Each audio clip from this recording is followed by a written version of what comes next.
গ্রামের নাম শীতলপুর। সেই গ্রামের একটা খেলার মাঠে 4 বন্ধু মিলে গল্প করত।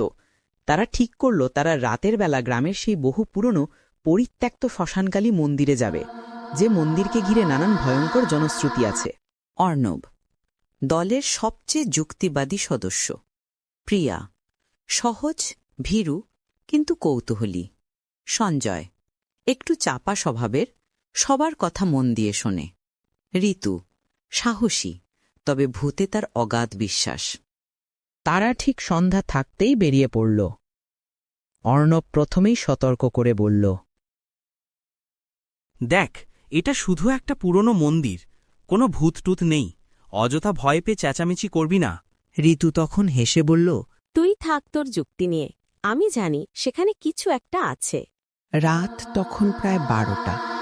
নিকষ কালো অন্ধকারে চারপাশ ঢাকা, শুধু টর্চের আলোয় পথ দেখা যাচ্ছে। মন্দিরের চত্বরে ঢুকেই 4 জন থমকে দাঁড়াল। মন্দিরের ঠিক মাঝখানে একটি বিরাট বটগাছ, তার নিচে একটি ভাঙা বলিদানের বেদি। বাতাস বইছে না, অথচ গাছের পাতাগুলো এলোমেলোভাবে কাঁপছে। হঠাৎ ওপর থেকে একটি নারী কণ্ঠের চাঁপা কান্নার শব্দ ভেসে এলো। অর্ণব টর্চের আলোটা দ্রুত গাছের ওপরে ফেলল। কিছুই দেখা গেল না।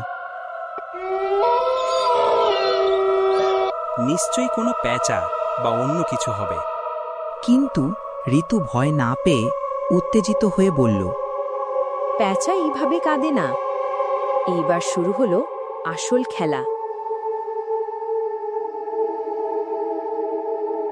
এরপর 4 জন মন্দিরের ভেতরে প্রবেশ করল।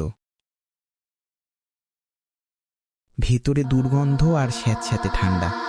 হঠাৎ প্রিয়া চিৎকার করে উঠল, আমার পিছনে। সবাই পেছন ফিরতেই দেখল একটি লম্বা হাড় জিরজিরে ছায়ামূর্তি দ্রুত দেয়ালে মিশে গেল। ছায়ামূর্তিটির চোখ থেকে রক্ত ঝরছিল বলে মনে হলো। অর্ণব হতবাক, তার যুক্তি যেন কাজ করছে না।